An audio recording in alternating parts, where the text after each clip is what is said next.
Hello बेटा, good morning. देखो बेटा, अपने पिछले जो कालांश है उसमें बात चल रही थी, वो चल रही थी आपके राजनीतिक दल के कार्य कि राजनीतिक दल क्या कार्य करते हैं। मैंने ये बताया था सभी लोकतांत्रिक व्यवस्थाओं में राजनीतिक दलों की आवश्यकता होती है, लेकिन ये लोग राजनीतिक दल जो है वो क्या कार्य करते हैं। तो आपने 4 कार्य पिछले वाले कालांश में समझ लिए थे कि दल चुनाव करते हैं, चुनाव करने के अलावा जो है आपके नीतियां और कार्यक्रम होते हैं, उस कार्यक्रमों को मतदाताओं तक पहुंचाने का कार्य भी जो है आपके दल करते हैं। मतदाताओं के सामने नीतियों को रखने का कार्य दलों द्वारा किया जाता है। मतदाता अपनी पसंद की नीति और कार्यक्रम है उसको चुनते हैं और दलों के बारे में अपने अपनी राय बनाने का कार्य मतदाता करते हैं।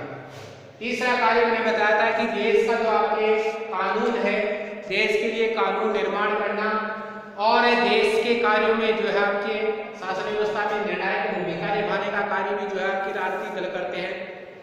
कानूनों पर औपचारिक जो बहस होती है उस बहस में हिस्सा राजनीतिक दल लेते हैं। विधायिका के पास में कानूनों को पारित करवाना होता है सरकार को। विधायिका से पारित होने के बाद में जो है ये कानून लागू होते हैं। तो विधायिका के पास में जब ये कानून पारित होते हैं तो विभिन्न राजनीतिक दल जो है उन पर बहस करते हैं। कुछ राजनीतिक दल उनकी कुछ कमियों को उजागर करके उनका विरोध करते हैं। तो इस प्रकार जो आपके सरकार एक सटीक कानून बना सके, इसमें भी राजनीतिक दल क्या करते हैं, महत्वपूर्ण भूमिका निभाते हैं। चौथा हमने पढ़ा था कि दल ही सरकार बनाते हैं और दल ही सरकार चलाते हैं। तो जो राजनीतिक दल है जिसकी निर्णय है, नीतियां है, वो जनता को अच्छी लगती है और जनता चुनावों के द्वारा जिस राजनीतिक दल को जो है आपके मतदान करती है वो राजनीतिक दल सरकार बनाते हैं, वो दल चलाते हैं। लेकिन इससे पहले राजनीतिक दल क्या करते हैं, अपने जो नए सदस्य होते हैं उन नए सदस्यों को जो है दलों में लेते हैं। उन सदस्यों को प्रशिक्षित किया जाता है। पार्टी के कार्यक्रम है, पार्टी के सिद्धांत है, वो सारे जो है इन सदस्यों को सिखाए जाते हैं। फिर उन्हें चुनाव में उतारा जाता है। ये जब जीत करके आते हैं और दल क्या उनको बहुमत मिल जाता है तो ये नेता जो है फिर मंत्री बनाए जाते हैं और ये शिक्षित और प्रशिक्षित जो मंत्री है ये फिर जो आपके पार्टी की इच्छा के अनुसार कानून बनाने और सरकार चलाने का कार्य करते हैं। तो ये 4 कार्य अपने जो है पिछले कालांश में हो गए थे। 5वां है आपके चुनाव हारने वाला जो दल है वो विरोधी पक्ष की भूमिका निभाता है। देखो आपके भारतीय में अनेक दल है आपके और प्रमुख दल जो है आपके 2 है आपके कांग्रेस और भारतीय जनता पार्टी। एक दल हार जाता है तो दूसरा दल जो है आपके सरकार बनाता है। जो जीत जाता है वो क्या करता है, सरकार बनाता है। और जिस दल की सरकार बनती है उसे हम क्या कहते हैं, शासक दल कहते हैं। लेकिन जो दल हार जाता है वो क्या करता है, जो दल हार गया उसके जो निर्वाचित सदस्य हैं वो सदस्य जो है आपके विधायिका में बैठ करके और शासक दल की नीतियों की आलोचना करते हैं, उसके कार्यों की कमजोरियों को उजागर करते हैं, उसका उनके कार्यों की जो है आपके निंदा करते हैं और इस प्रकार सरकार पर नियंत्रण रखने, सरकार की घेराबंदी करने का कार्य करते हैं ताकि सरकार मनमर्जी नहीं करे, सरकार तानाशाही नहीं बने, सरकार स्वच्छंदता का प्रयोग न करे। इसके लिए वो क्या करते हैं, सरकार की गोलबंदी करने का प्रयास करते हैं। जनता इसके लिए उनको जनता को साथ लेने की आवश्यकता पड़े तो जनता तक भी ये लोग पहुंचते हैं, जनता को भी सरकार की गलत नीतियों की जानकारी देते हैं और जनता को भी गोलबंद करने का कार्य जो है इन्हें विरोधी दलों द्वारा किया जाता है। इन्हें जो आपके दल हार गया वो विरोधी दल के रूप में कार्य करता है, सरकार का विरोध करने वाले दल के रूप में। फिर आपके जनमत निर्माण में जनमत, जनता का मत, जनता का पक्ष, ये निर्माण करने में लोकतंत्र में देखो आपके दल ही चुनाव लड़ते हैं और दल ही सरकार बनाते हैं। इसलिए प्रत्येक दल चाहता है कि जनता उसके पक्ष में मत रखे। इसलिए दल क्या करते हैं, अपने जो नीतियां होती है उन नीतियों के को जनता के सामने रखते हैं, अपने कार्यक्रम रखते हैं और जनता का मत इस रूप में बनाते हैं कि जनता उन्हीं को, उसी दल को वोट दे। तो हर दल ये प्रयास करता है। इसके लिए दल क्या करते हैं, अपने कार्यकर्ताओं का उपयोग करते हैं। इन दलों के लाखों कार्यकर्ता जो आपके देश में बिखरे हुए हैं, और इन कार्यकर्ताओं के समाज में विभिन्न जो मित्र है, संगठन है, वो भी इन कार्यकर्ताओं का सहयोग करते हैं। दल कई दफे तो जो है आपके देखो इन समस्याओं को लेकर के, जैसे विरोधी दल है, सरकारी जो शासक दल है, उसके समय में जो भी समस्याएं देश में आती है, उन समस्याओं को लेकर के विरोधी दल क्या करते हैं, कई बार तो आंदोलन करते हैं, धरने, प्रदर्शन, आंदोलन ये करने का कार्य करते हैं। और अक्सर आपके जो विभिन्न दल होते हैं, उनके द्वारा रखी जाने जो वाली जो राय होती है, ये दल देश के लिए, शासन के लिए जो राय रखते हैं, अपना पक्ष रखते हैं, विचार रखते हैं, वो भी जनता के इर्द गिर्द ही होता है। यानी वो पक्ष भी ऐसा होता है जो लोगों की राय के अनुसार नहीं होता है, जनता की राय के अनुसार ही होता है। अगर पूर्ण नहीं तो कमोबेश जनता की राय के अनुसार होता है। तो इस प्रकार दल क्या करते हैं, जनमत निर्माण करने का कार्य करते हैं, ताकि जनता उनकी नीतियों का, उनके कार्यक्रमों का समर्थन करे और चुनाव में उनका सहयोग करे। लास्ट है आपके कि दल ही जो है आपके सरकारी मशीनरी और सरकार द्वारा चलाए जाने वाले जो कल्याणकारी कार्यक्रम है, उन कार्यक्रमों तक जनता की या लोगों की पहुंच बनाते हैं। सरकार कौन कौन सी जो सरकारी मशीनरी है, यानी प्रशासनिक अधिकारी कर्मचारी है, सरकार है, ये कौन कौन से कल्याणकारी कार्यक्रम चला रहे हैं, जनहित के कार्यक्रम कौन कौन से चलाए जा रहे हैं, इन कार्यक्रमों की जानकारी दल ही जनता तक देते हैं। और जब जनता को इनकी जानकारी मिलती है तो जनता इन कार्यक्रमों का लाभ उठाती है। तो जनता की पहुंच या लोगों की पहुंच जो है कार्यक्रमों तक पहुंचाने का कार्य जनता द्वारा, उन्हें राजनीतिक दलों द्वारा किया जाता है। किसके द्वारा किया जाता है? राजनीतिक दलों के द्वारा किया जाता है। एक साधारण नागरिक होता है, उसके लिए किसी भी जो सरकारी अधिकारी होता है, उसकी तुलना में एक राजनेता से जान पहचान बनाना आसान होता है। क्यों? क्योंकि राजनेता जनता के संपर्क में रहता है, राजनेता से संपर्क साधना जनता के लिए आसान होता है। इस कारण लोग दलों पर पूरा विश्वास न करते हुए भी क्या करते हैं, उन्हें अपना करीबी मानते हैं।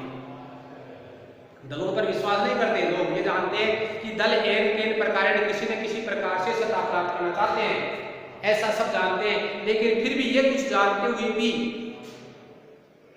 लोग क्या करते हैं, दलों को ही अपना करीबी मानते हैं। क्यों? क्योंकि दलों से उनका सीधा संपर्क होता है, दलों के जो नेता है, दलों के जो कार्यकर्ता है, उनसे लोगों का सीधा संपर्क होता है। इसलिए लोग दलों को अपने करीब मानते हैं।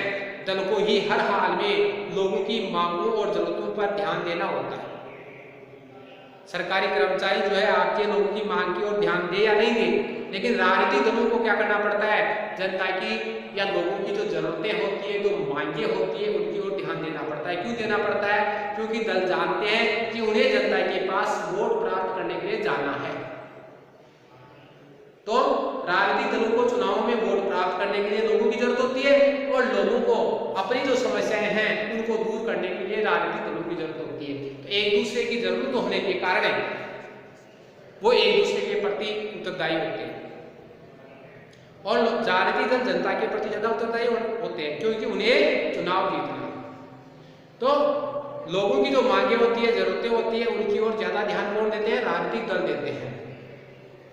अगर वो कोई भी राजनीतिक दल अगर जनता की जरूरतों की ओर ध्यान नहीं देगा, तो आने वाला जो चुनाव है, उस चुनाव में जनता उस दल को धूल चटा देती है। धूल चटा देने का मतलब हरा देती है। इसलिए राजनीतिक दलों को जनता की जरूरतों का ज्यादा ध्यान रखना पड़ता है।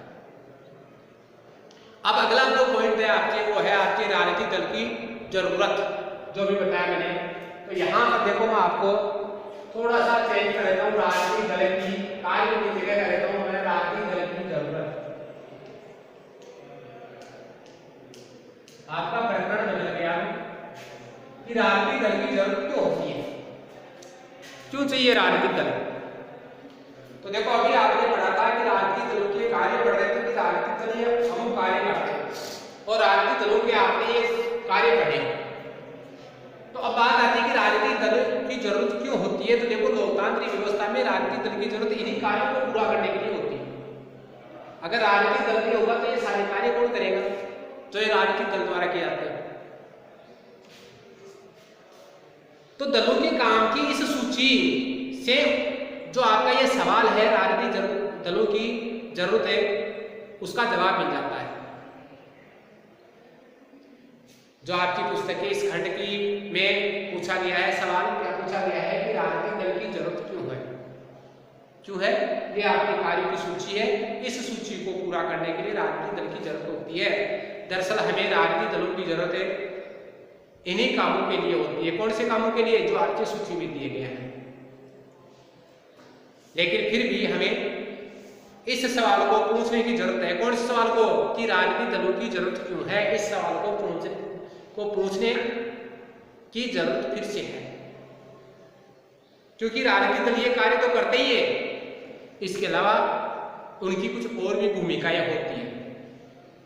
आधुनिक लोकतंत्र राजनीतिक दलों के बिना नहीं चल सकता, इसलिए राजनीतिक दलों की जरूरत होती है। वर्तमान में लोकतांत्रिक सरकारें हैं और लोकतांत्रिक शासन व्यवस्था राजनीतिक दलों के बिना नहीं चल सकती, इसलिए भी हमें किसकी जरूरत होती है? राजनीतिक दलों की जरूरत होती है। इसके अलावा देखो आपके कि दलों के बिना अगर आप सोचें कि जैसे भारत में शासन व्यवस्था होती है, अगर दल नहीं हो तो कैसी भी स्थिति होगी? चुनाव हो रहे हैं, उम्मीदवार खड़े हो रहे हैं, जनता वोट दे रही है और जिसको ज्यादा वोट मिल रहे हैं वो विजयी भी हो रहा है, लेकिन राजनीतिक दल नहीं हो तो कैसी स्थिति होगी? तो आप कल्पना कर सकते हैं, समझ सकते हैं कि अगर दल नहीं होगा तो उम्मीदवार क्या होगा? स्वतंत्र रूप से उम्मीदवार बनेगा, कोई पार्टी नहीं होगी उसकी। हर कोई जो आपके जो चुनाव लड़ना चाहते हैं वो अपने निर्वाचन आयोग में अपना फार्म लगा देंगे, निर्वाचन आयोग उनको चुनाव लड़ने की अनुमति दे देगा, तो उनको हम जैसे निर्दलीय उम्मीदवार कहते हैं, निर्दलीय उम्मीदवारों की तरह वो क्या करेंगे? चुनाव लड़ेंगे। चुनाव लड़ने के बाद में जो जीत जाएंगे, हो सकते हैं जीतने के बाद में वो लोग क्या करें, कुछ लोग एक मत होकर के सरकार भी बना लें, एक मत होकर के सरकार भी बना लें, लेकिन सरकार बनाने के बाद में वो बड़े नीतिगत फैसले नहीं ले सकते। क्यों? क्योंकि उनमें एक दल की भावना नहीं है। सब लोग अपने को क्या मानते हैं? अलग अलग मान रहे हैं। तो एक दलीय भावना नहीं है। दूसरी बात, सब लोग जो आपके जनता से वादे करेंगे चुनाव के समय, वो सबके अलग अलग होंगे, और अलग अलग हो गए तो सबके वादे बहुत सारे हो जाएंगे, उनको निभाना फिर सरकार के लिए मुश्किल हो जाएगा। तो ऐसी स्थिति में सरकार की जो उपयोगिता है वो संदिग्ध हो जाएगी कि सरकार स्थायी बनी रहेगी नहीं बनी रहेगी, सरकार ने जो लोगों ने जो उम्मीदवारों ने वादे किए थे वो पूरे कर पाएंगे कि नहीं कर पाएंगे, इस पर संदेह बना रहेगा। दूसरी बात, निर्वाचित प्रतिनिधि सिर्फ अपने निर्वाचन क्षेत्र का ध्यान रखेगा, क्योंकि उसको पता है कि उसे अपने निर्वाचन क्षेत्र से जीत मिलने वाली है, इसलिए वो संपूर्ण देश के हित में ध्यान न देकर के अपने निर्वाचन क्षेत्र के बारे में ध्यान देगा। ऐसी स्थिति में इन उम्मीदवारों द्वारा राष्ट्रीय हित को भी क्या किया जा सकता है? अपने क्षेत्रीय हित के लिए राष्ट्रीय हित को भी बलि दी जा सकती है, और इस प्रकार राष्ट्रीय हित को अगर बलि दी गई है, राष्ट्रीय को कम महत्व देंगे तो राष्ट्र की एकता नहीं बनी रहेगी, राष्ट्र सुरक्षित नहीं रहेगा। तो दल होने से दल के सभी सदस्यों में दलीय भावना होती है, दलीय अनुशासन होता है, और इस कारण जब दल सरकार बनाते हैं तो वो अपने दल की जो एक ही तो नीतियां होती है, सरकार जनता के सामने रखी जाने वाली जो नीतियां कार्यक्रम है वो भी दल के होते हैं, एक से होते हैं। तो जितने भी सदस्य निर्वाचित होकर के आते हैं एक दल के, वो सब क्या करते हैं? उन्हीं नीतियों को लागू करते हैं, इसलिए नीतियों की संख्या ज्यादा नहीं होती। दूसरी बात है, दल के सदस्य एक क्षेत्र से नहीं अलग अलग क्षेत्रों से हैं, और उस दल को सभी क्षेत्रों को साथ लेकर के चलना है, इसलिए उसकी जो नीतियां होती है वो राष्ट्रीय हित के अनुसार होती है। तो इस आधार पर दल की जरूरत होती है, क्योंकि दल के बिना लोकतांत्रिक शासन व्यवस्था नहीं चलाई जा सकती। दल के बिना कोई भी नेता जो है या आपके प्रतिनिधि है वो जनता के प्रति उत्तरदायी नहीं हो सकता। दल होने पर ही दलीय भावना से वो क्या होते हैं? आपके उत्तरदायी भी होते हैं। हम गैर दलीय आधार पर, बिना दलों के आधार पर होने वाले पंचायती चुनाव का उदाहरण भी लेकर के इसको समझ सकते हैं। हालांकि देखो आपके जो चुनाव होते हैं पंचायत चुनाव, उनमें दल औपचारिक रूप से अपने उम्मीदवार खड़े नहीं करते कि ये उम्मीदवार जो है सरपंच साहब, ये सरपंच का पद जो है कांग्रेस का है, ये भारतीय जनता पार्टी का, इस रूप में कोई उम्मीदवार खड़े नहीं करते। लेकिन हम देखते हैं कि चुनाव के समय जो गांव होता है वो खेमों में बढ़ जाता है, बाहों में बढ़ जाता है, गुटों में बढ़ जाता है। भारतीय जनता पार्टी का गुटे, कांग्रेस का गुटे, आने दूसरी अन्य पार्टियां हैं तो उनका गुटे, तो इस प्रकार खेमों में बढ़ जाता है और अपने अपने उम्मीदवारों का पैनल तैयार करते हैं, अपने अपने उम्मीदवार उतारते हैं। एक खेमा अपने गुट का उम्मीदवार उतारेगा, दूसरा खेमा अपने गुट का उम्मीदवार उतारेगा, तीसरा खेमा।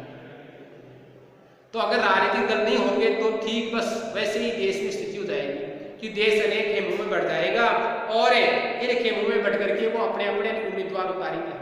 जो उम्मीदवार उस गुट के लिए ही काम करेगा, उस खेमे के लिए काम करेगा। तो यही कारण है कि हमें दुनिया के लगभग सभी राजनीतिक दलों पर नजर डालें, तो चाहे वह देश छोटा हो चाहे बड़ा हो, नया हो चाहे पुराना देश हो, विकसित हो चाहे पिछड़ा हुआ हो, राजनीतिक दलों का प्रतिनिधित्व, राजनीतिक दलों का जो उदय है वो उदय प्रतिनिधित्व पर आधारित लोकतांत्रिक व्यवस्था के लिए हुआ है। कहने का मतलब यह है कि जो आपने ग्राम पंचायत में स्थिति देखी वैसी स्थिति राष्ट्रीय स्तर पर बन जाएगी अगर दल नहीं होंगे तो ऐसी स्थिति में लोकतांत्रिक शासन राष्ट्रीय स्तर पर संचालित नहीं हो सकता।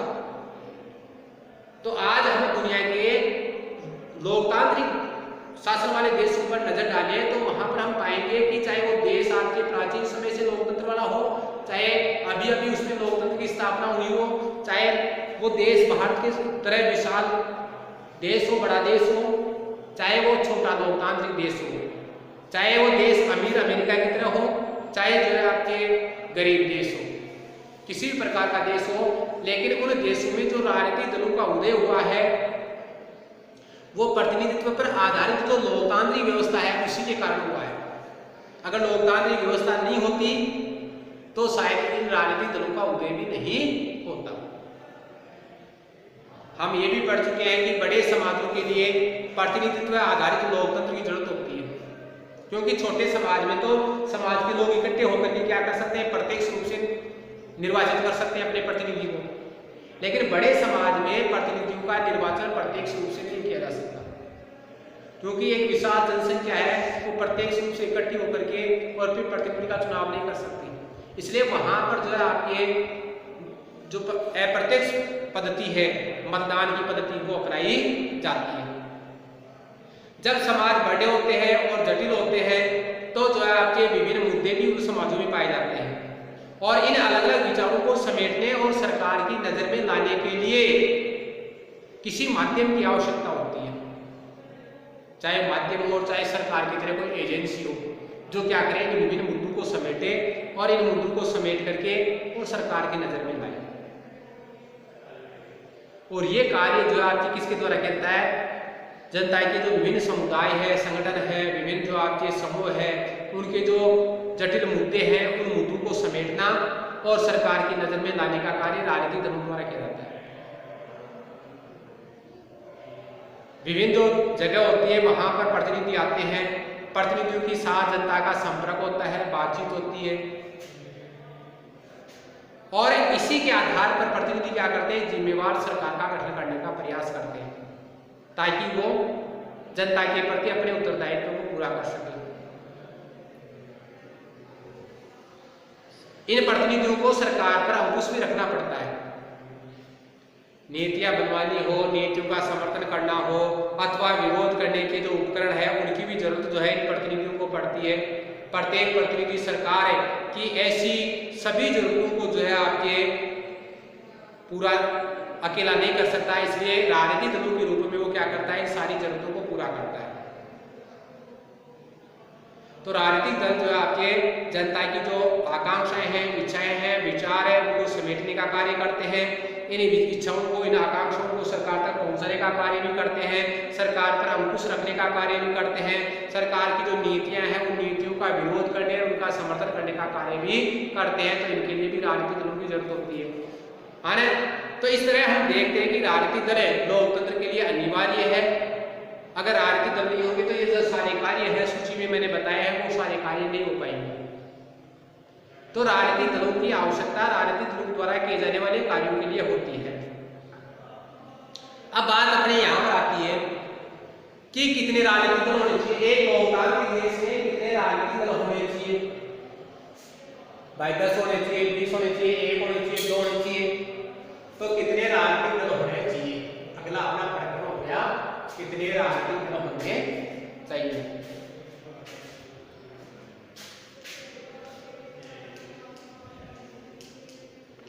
कितने राजनीतिक दल।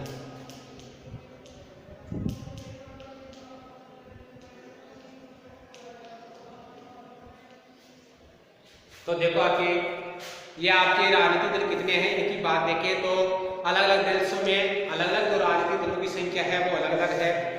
लोकतंत्र में नागरिकों का कोई भी समूह जो है राजनीतिक दल बना सकता है।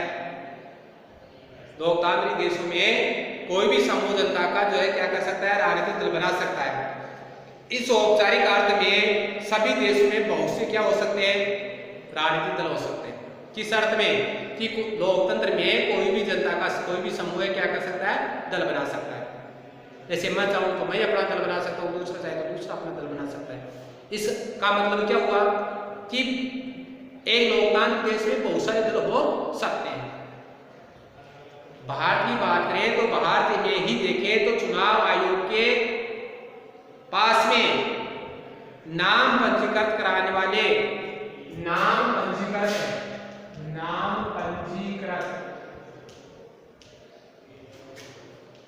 करवाने वाले दलों की जो संख्या देखें, है ना, दलों की संख्या देखें तो दलों की संख्या जो आपके 750 से ज्यादा है।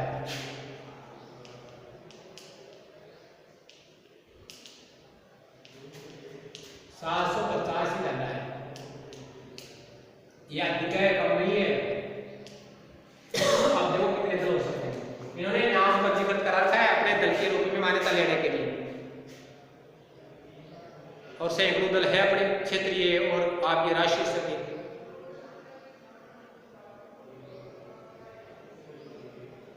लेकिन हर दल है चुनाव में जो गंभीर चुनौती होती है वो चुनौती देने की स्थिति में नहीं होता। कुछ दल क्षेत्रीय है वो एक क्षेत्र में ही, कुछ दल ऐसे हैं जो क्षेत्रीय है वो एक क्षेत्र में। अकाली दल है केवल पंजाब में,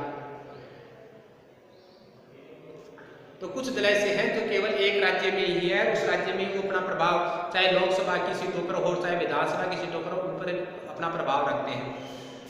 वो जो है आपके पूरे देश में चुनावों को चुनौती देने वाले, चुनावों को गंभीर चुनौती देने का कार्य नहीं करते। और सरकार बनाने की जो होड़ होती है उस होड़ में भी वो दल नहीं रहते। क्यों? क्योंकि उनको पता है कि वो केवल एक क्षेत्र से है और केवल एक क्षेत्र से वो जो अगर एक क्षेत्र की सारी सीटें भी संसद की जीत जाए तो भी वो चुनाव जो आपके बहुमत प्राप्त करने की स्थिति में नहीं है। तो इनमें होड़ तो जो आपकी कुछ गिनी चुनी पार्टियों में होती है, बाकी दलों की संख्या अधिक हो सकती है। तो ऐसे में अब हमारे पास में सवाल आता है कि लोकतंत्र की बेहतरी के लिए कितने दलों का होना चाहिए। अपने यहाँ पर 750 से भी अधिक दलों ने पंजीकरण जो है आपके करा रखा है अपने निर्वाचन आयोग में। सैकड़ों राजनीतिक दल है और 7 पार्टियों तो राजनीतिक दलों को तो जो है राष्ट्रीय स्तर की दलों के रूप में भूमि मान्यता मिली हुई है। तो ऐसे में आपके दलों की संख्या इतनी है तो फिर एक प्रश्न उठता है हमारे दिमाग में, क्या उठता है कि लोकतंत्र की बेहतरी के लिए, एक अच्छा लोकतंत्र है, एक बेहतर लोकतंत्र स्थापित करने के लिए कितने दलों की आवश्यकता होती है, कितने दल तो होने ही चाहिए। तो देखो आपकी बात करें तो कई देशों में सिर्फ एक दल ही है। कई देशों में कितने दल है? कई देशों में एक दल ही है।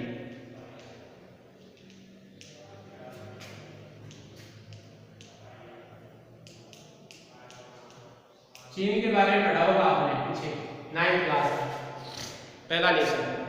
वहां पर एक दल है कम्युनिस्ट पार्टी। कौन सी पार्टी?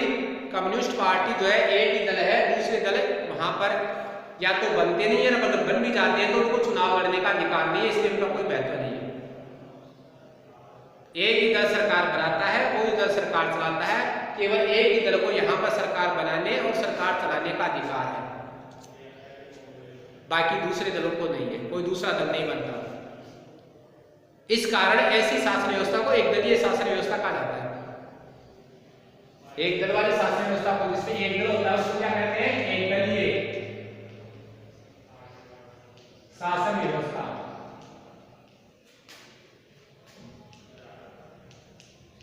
ये कहा जाता है, एक दलीय शासन व्यवस्था कहा जाता है। तो चाइना की आपकी चीन की जो शासन व्यवस्था है वो एक दलीय शासन व्यवस्था है। फिर इसके बाद में देखो कक्षा 9 में आपने इसके बारे में पढ़ लिया था आपके, और मैंने बताया भी था कि एक पार्टी बताई थी कम्युनिस्ट पार्टी। कौन सी पार्टी बताई थी चीन में? Communist party.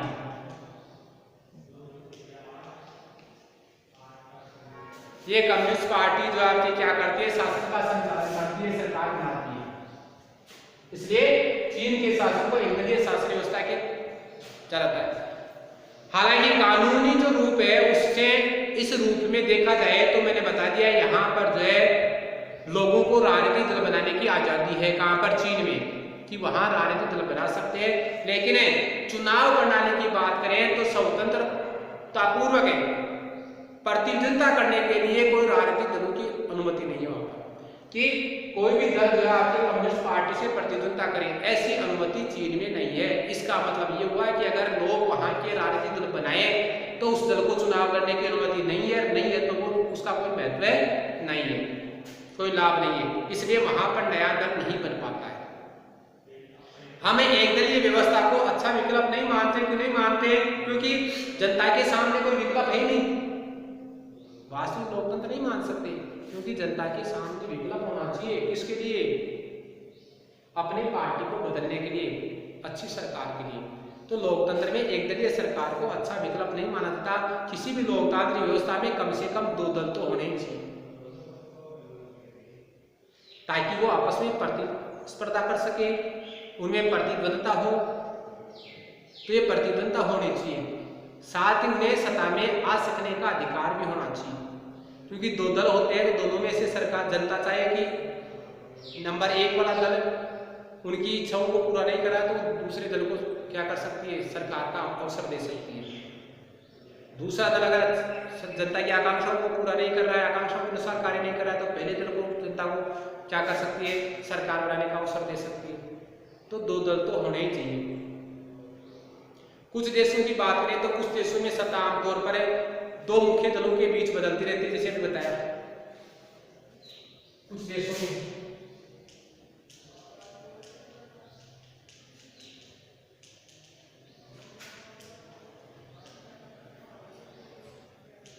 2 दलों,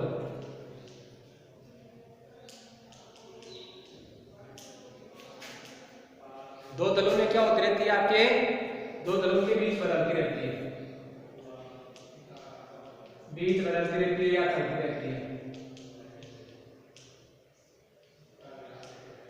हालांकि छोटे दल हो सकते हैं, लेकिन मुख्य रूप से ये दल क्या करते हैं? भूमिका निभाते हैं। 2 पार्टियां मुख्य होती हैं, चुनाव इन्हीं में लड़ा जाता है, और यही 2 दल जो है आपके सत्ता की जो है आपके क्या होते हैं? दावेदार होते हैं। जैसे आपके उदाहरण के लिए अमेरिका और ब्रिटेन है।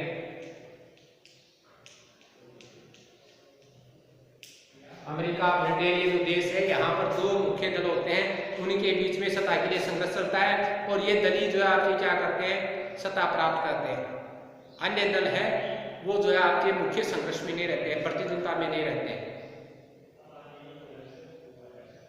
अनेक दल सत्ता के लिए होड़ में हो और 2 जो दल है उनसे ज्यादा भी जो है आपके दल हो सकते हैं। तो जब अनेक दल जो है आपके सत्ता के लिए होड़ में हो, 2 से अधिक दल किसी देश में हो, तो ये दल क्या करते हैं? कई बार जो आपके गठबंधन बना लेते हैं। जब किसी एक ही दल को जो है आपके बहुमत नहीं मिलता है तो ये गठबंधन बना लेते हैं, और जो आपके गठबंधन बना करके फिर जो है सत्ता में आने का अवसर बनाते हैं। तो यहाँ पर जो आपके 1 से अधिक दल होते हैं, तो ऐसी दलीय व्यवस्था को हम क्या कहते हैं? बहुदलीय व्यवस्था। और जिसमें अभी पढ़ा आपने द्विदलीय व्यवस्था, ये 2 दल वाली बात है, इसको हम क्या कहते हैं? द्विदलीय कहते हैं, द्विदलीय व्यवस्था कहते हैं।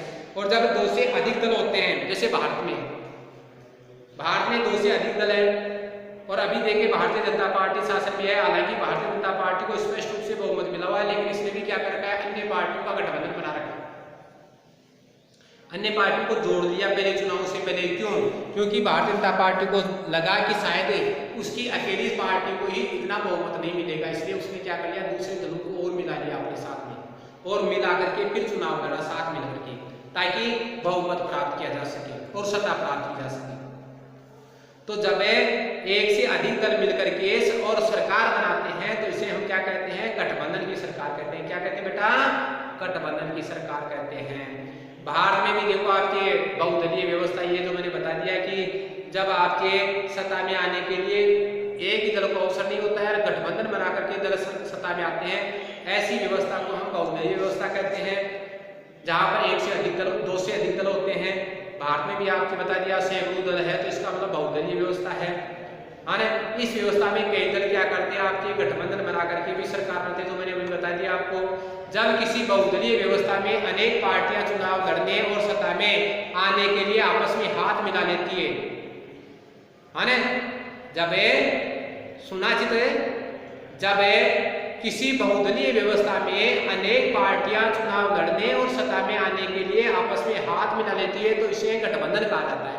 क्या कहा जाता है? इसे गठबंधन है।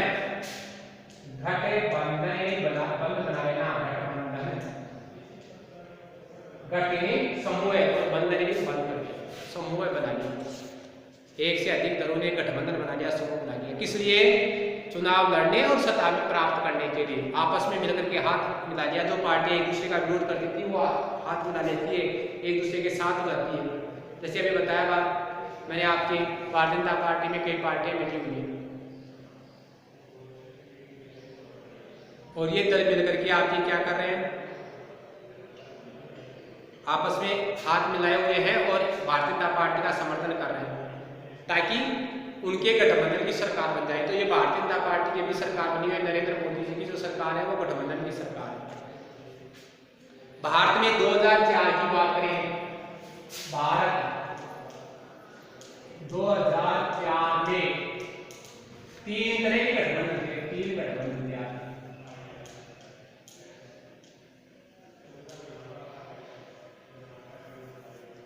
गठबंधन कितने थे? 3। पहला आपके एनडीए, दूसरा आपके एनडीए, दूसरा कौन सा था? यूपीए,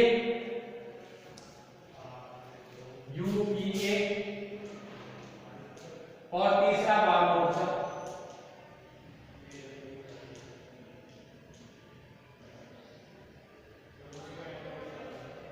एनडीए का राष्ट्रीय जनतांत्रिक गठबंधन,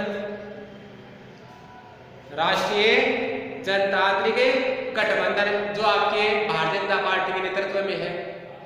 यूपीए का ये हो गया आपके संयुक्त प्रगतिशील गठबंधन, यूपीए संयुक्त प्रगतिशील गठबंधन जो कांग्रेस के नेतृत्व में बना हुआ है।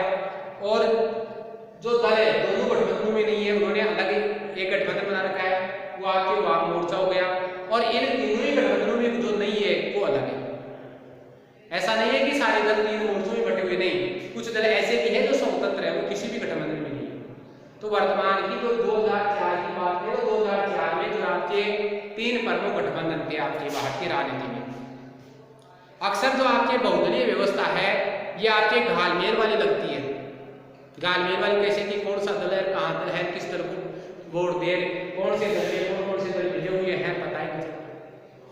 तो एक घालमेल वाली है आपकी। अक्सर बहुदलीय व्यवस्था बहुत ही क्या होती है आपकी, घालमेल लगती है। और ये जो आपके घालमेल वाली लगती है और देश की को जो राजनीतिक स्थिरता है उस अस्थिरता की बोली जाती है। बहुत ही घालमेल वाली लगती है और देश को राजनीतिक अस्थिरता की ओर ले जाती है। पर इसके साथ ही इस प्रणाली में जो आपके विभिन्न जो हित समूह होते हैं, विचार होते हैं, उनको जो है आपके क्या करता है, राजनीतिक प्रतिनिधित्व मिल जाता है। क्योंकि इस बहुदलीय व्यवस्था में आपके अनेक दल होते हैं, सभी दल जो है अलग अलग विचारों का समर्थन करते हैं। कोई किसी विचारधारा का, कोई किसी वर्ग का समर्थन कर रहा है। तो इस प्रकार सभी वर्गों को और सभी विचारों को क्या मिलता है, आपके प्रतिनिधित्व मिल जाता है। इस कारण इस व्यवस्था को क्या माना जाता है, उपयुक्त माना जाता है, वास्तविक लोकतांत्रिक व्यवस्था माना जाता है।